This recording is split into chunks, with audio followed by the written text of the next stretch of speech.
back to my channel for another video. If you're new here, my name is Eva, and today we're going to be talking about the topic of burnout. This is a term that I feel is thrown around quite a lot. I personally believe that a lot of people have experienced burnout at some point in their life. This is a topic that is very in-depth. I feel like I could spend hours talking about burnout, its causes, what people can do to address it, what it means to be burnt out, the symptoms, the warning signs. There's just so much that can be talked about on the topic of burnout.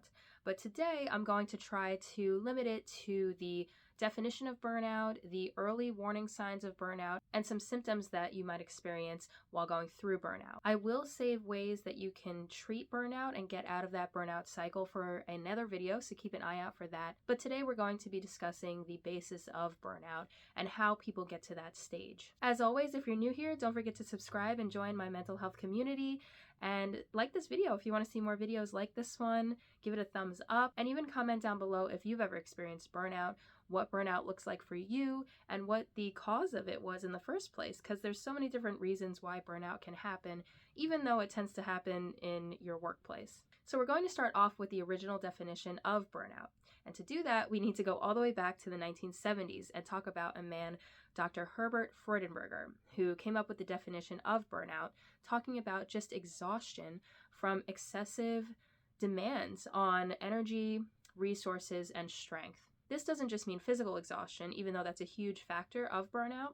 It can also mean mental and emotional exhaustion. And as mentioned earlier, most of the time it is caused by your job demands, but it can be caused by other areas in your life that are creating stress, like school. What's even more shocking is that recently the WHO has included burnout in its international classification of diseases and defines it as just chronic work stress that cannot be successfully managed. They describe some symptoms of burnout as experiencing exhaustion or extreme fatigue, feeling detached from your work, having some negative or cynical thoughts about your work, and having a reduction in work performance. So one question you might be having is, what exactly is the difference between burnout and just stress?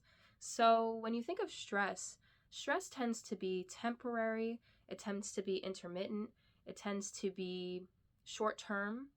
And although symptoms of stress can be very real and very intense, burnout is the accumulation of that stress over a certain amount of time. So when you have chronic stress over a long period of time and it goes unmanaged, that can lead to burnout. Usually symptoms of stress include agitation, hyperarousal symptoms, and increased anger even, increased irritability, whereas burnout tends to err on the side of a depletion where you feel helpless and hopeless, you have an increase in depression, you lose energy, you just don't have what it takes to keep going in terms of your energy stores, your motivation, and your drive. Along with this, the line for depression and burnout is also blurry, and some of those symptoms do overlap.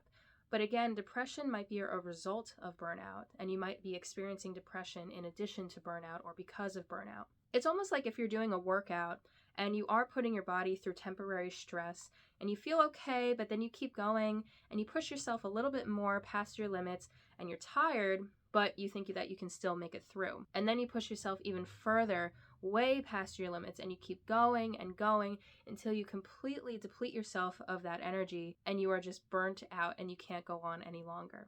This is why prevention is key in terms of burnout and why it's so important to recognize early warning signs of burnout before it transitions into full-blown burnout where you might need to take immediate action. So when we talk about further research on the topic of burnout, we have to talk about Maslow and Leader's 6 areas of burnout. Now, these are 6 areas or themes that provide context for the topic of burnout that they highlighted. The first area is workload. So do you feel like you're working too much? Do you feel like you don't have enough resources or support to complete the work tasks that are given to you? Do you feel like the responsibilities are too much for you? How is your workload impacting your emotional and psychological and physical health? The second area has to do with control. Now, a lot of us like to feel like we have control in our workspace, like we have an influence in decisions, like we can control the kind of work that we do on our own independently, like we have a voice in meetings. So when we feel like we have a lack of control, that can directly impact our stress, where we feel helpless, like we feel like we don't have a voice, where we feel like we don't have control of our own work, especially if there's a lack of power or we feel like we're being micromanaged. Moving into the third area, That has to do with reward. Are you getting paid as much as you think you should be paid? Do you feel like you're being underpaid? Do you feel like you're even getting the type of recognition that you deserve? Do you feel satisfied? Is your work itself rewarding? Do you feel fulfilled? Reward and fulfillment is a huge factor when it comes to keeping us balanced during our work days, keeping us balanced in terms of our careers, feeling passionate and also acknowledged in terms of what we're doing in our job. Community is the fourth theme, and this means having support, interacting with others. So if there's a lack of support within your workspace, if you don't feel supported by not only your boss, but your coworkers too, you feel isolated. As a matter of fact, when people experience burnout, they also experience a lot of the time loneliness and isolation. They don't feel like they have any support with what they're going through. Fairness is number 5. Have you ever experienced discrimination at your job, disrespect, inequality, or favoritism, which could lead to just feeling not good enough, not feeling like your work matters, competition, low self-esteem, a whole host of things. And finally, values. Do you feel like your work is meaningful and contributing to society? So all 6 of these areas are very important when considering the cause of burnout. And with this, I want to give specific examples of risk factors and causes of burnout that have to do with these areas. When we talk about the first area, workload, an example of this would just be having so much work that you are unable to keep up with the demands. Have you ever experienced so many work tasks that you feel like you're unable to keep up with it? Or you're just given so many deadlines and you just don't know how you're going to meet them all. This is a risk factor for burnout, especially if this happens on a regular basis. In terms of control, have you ever felt like you're in a meeting, but your voice really has no impact on the company decisions, or you feel like you're not heard, or you do try to speak up, but it's not well received? Another example is feeling as though your boss does not trust you to do your job. So if you've ever been micromanaged, like I mentioned earlier, or feeling like you are not trusted enough to do your job duties, or you feel like everyone else is taking control of your work except for you, that can be a risk factor for burnout. In terms of reward, have you ever felt like you're underpaid? A lot of people stay in jobs where they are underpaid, or the amount that they're getting paid does not equal the amount of work that they're putting in. This is a huge risk factor for burnout, and not just reward in terms of payment, but reward in terms of acknowledgement.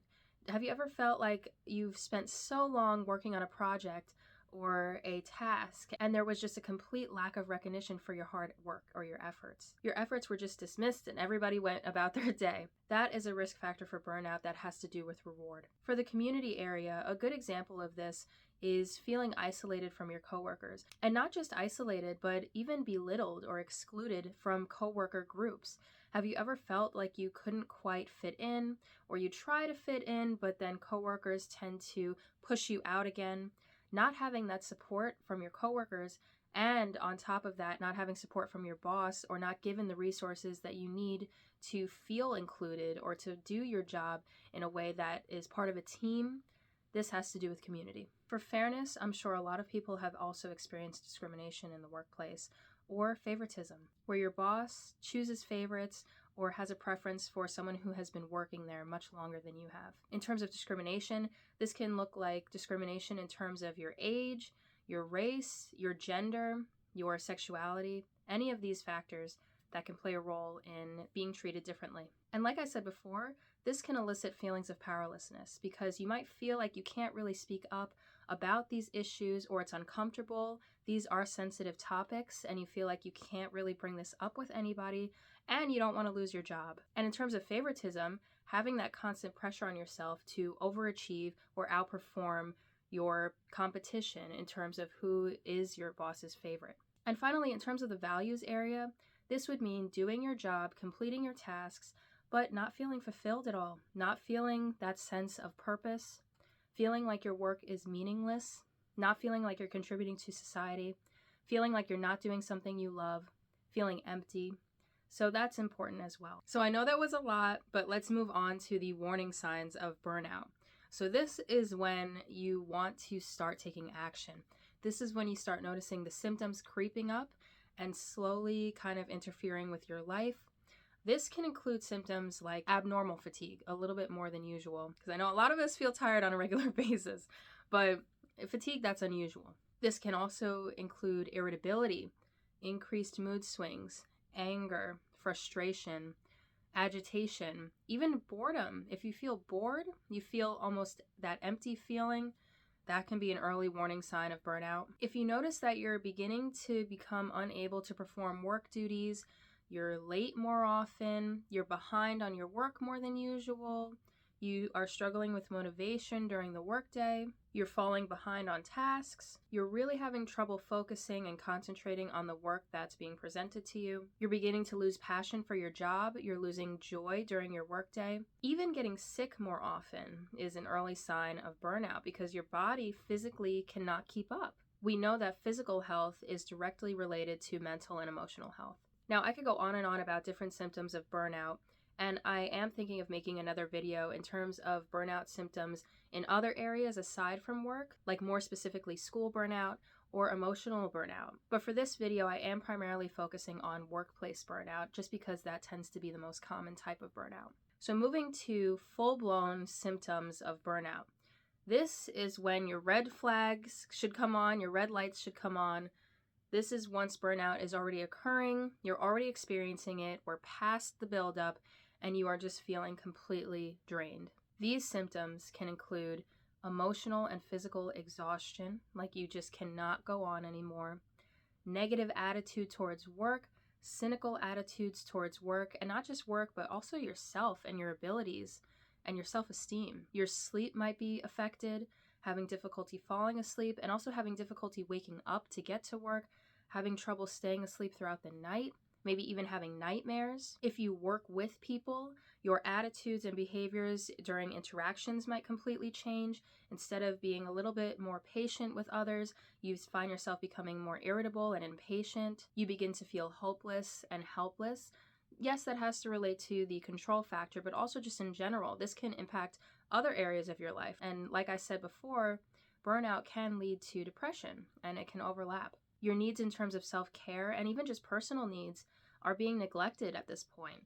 You aren't really taking care of yourself. You don't have time to do things that are typically part of your self-care routine or wellness routine. This can include not going to the gym as much, not scheduling activities with friends, or not going out and doing things that you used to enjoy. Even personal hygiene can begin to be affected because you just simply do not have the energy. Although isolation can be a cause of burnout, it can also be a symptom. So isolating yourself from others, even though you feel lonely, you might still isolate yourself even further because you just, again, don't have the energy to try and be social or to get back to things that you used to do. So increased feelings of loneliness and a lack of satisfaction and fulfillment. So not just at work, but this can seep into your life. You can begin to question why you're here. It can get quite intense. You can begin to question your purpose in life. So at this point, something needs to be done. And these symptoms need to be addressed in a way that's healthy and gradual to get you back to your baseline. So burnout is definitely something to be taken seriously. It's important to take seriously preventing it, taking action when it's necessary, and if you feel like you are currently experiencing burnout, to take action today to really get some of these symptoms under control. This can involve so many different things, and of course it depends on your individual experience, and I will, like I said, be making a video on how to treat burnout, how to address it, how to get out of that hole if you feel stuck in this cycle of burnout that you can't quite get out of. And this is something that you need to do because burnout can have long-term effects. You can have a weakened immune system, you're at risk for different diseases, you're more at risk for developing psychological disorders, you might begin to experience chronic pain, sleep issues. For long-term effects on your mental health, you can begin to develop pretty significant low self-esteem, low self-worth. You might begin to cope in unhealthy ways. You might begin to have trouble having relationships with other people or interacting with others. And overall, your quality of life will not be where it should be. So keep an eye out for my next video on how to treat burnout, some steps you can do to kind of dig yourself out of that hole, and ways you can get back to feeling like yourself, get back on track. And honestly, this might mean making some changes in the workplace and making changes at home. It all really depends on your individual situation.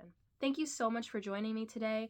And like I mentioned earlier, feel free to comment down below if you've ever experienced burnout, if you currently feel like you're experiencing burnout, what your signs and symptoms tend to be, or if you've moved past it, how did you do so? Please share in the comments, and I look forward to seeing you guys next time. All right, bye.